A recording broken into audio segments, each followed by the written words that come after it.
बहू के पलटते ढंग। पुणे में रहने वाली शीना की ससुराल में सिर्फ 3 लोग थे। इस वजह से घर में ज्यादा काम नहीं होता था, तो वो दोपहर तक अपना सारा काम खत्म कर लेती थी। लेकिन उसके बाद वो बोर हो जाती।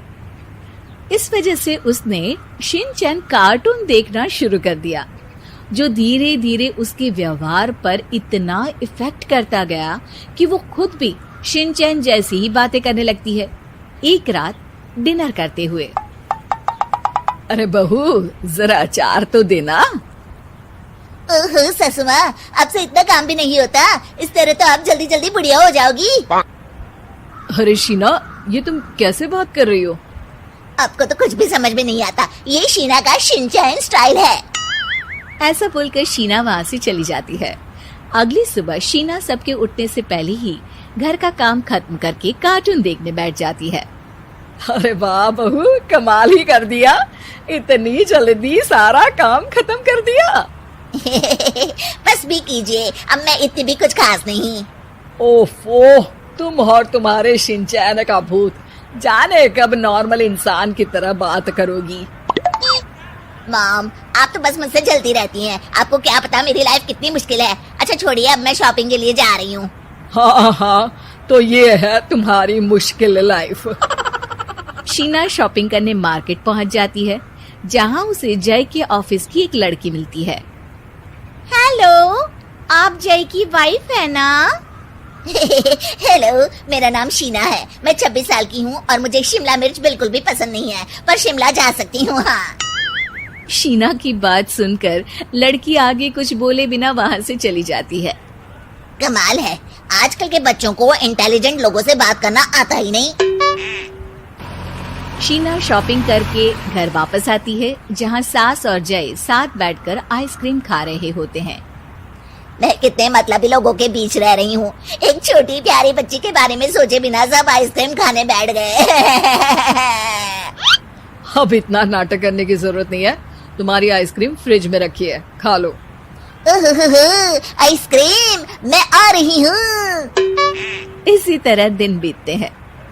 अभी तक तो घर में सारे लोग शीना की हरकतों से परेशान हो चुके होते हैं। एक शाम उनके घर पड़ोस के अंकल आते हैं, जिन्हें देखते ही शीना बोल पड़ती है। हेलो अंकल, आज आप यहाँ? ये कह रही है आप यहाँ बैठिए, हम अभी आते हैं। ऐसा बोलकर शीना की सास उसे लेकर रसोई में चली जाती है। अरे वो तुम्हारी पापा की उम्र के हैं, उनकी इंसल्ट तो मत करो। आपको तो बस अपनी ही खुशी दिखाई देती है। शीना के ऐसे बोलने पर सास हैरान रह जाती है और शीना बाहर आकर अंकल से कहती है, तो अंकल, आज आप क्या लेने आए हैं? या फिर बस सासू माँ को देखने का बहाना चाहिए? वैसे ये इतनी भी अच्छी नहीं है, पूरा समय मुझे डांटती रहती है और कभी कभी तो खाना भी नहीं देती। अंकल हैरानी से उसकी ओर देख रहे हैं। तभी उसकी सास वहाँ आती है। अरे शीना, इतना झूठ मत बोलो, मैंने कब तुम्हें खाना नहीं दिया? अरे ऐसा बोलोगी तो तुम्हें आज रात का खाना सच में नहीं मिलेगा। देखा, मैंने कहा था ना, बच्ची पर जुल्म करती है। आप मुझे अपने घर ले चलो अंकल। इस तरह दोनों सास बहू में तू मैं शुरू हो जाती है, जिसे देख अंकल तो डर कर भाग जाते हैं, लेकिन वो दोनों चुप ही नहीं होती। रात को जय के घर वापस आने पर सास उसे शीना की सारी बात बताते हुए कहती है, अरे इसके सर से कार्टून का भूत तो उतारना ही पड़ेगा। मौका या वक्त कुछ देखती ही नहीं, बस बकवास शुरू कर देती है। बात तो आपकी सही है, पर क्या करेंगे? अरे कार्टून देखकर ऐसी बनी है तो इसकी कार्टून ही बंद कर दो। हाँ, कार्टून बंद करके कुछ समझदारी वाली चीजें दिखाते हैं। जियोग्राफी दिखाना शुरू कर दो ना, क्या पता कुछ अकल आ जाए। हाँ, नाइस आइडिया माँ।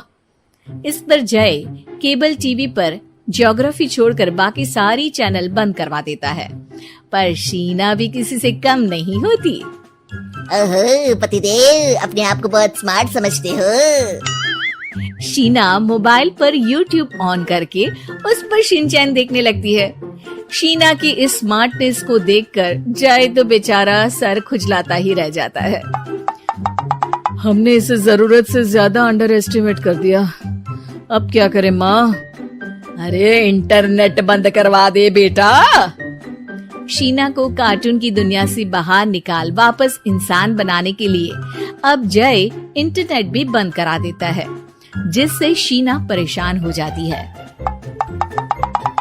सब मेरी खुशी से जलते हैं, पर अब क्या करूं? शीना सोच में पड़ जाती है, लेकिन कोई आइडिया नहीं मिलता, जिस पर मजबूरी में वो ज्योग्राफी देखना शुरू कर देती है।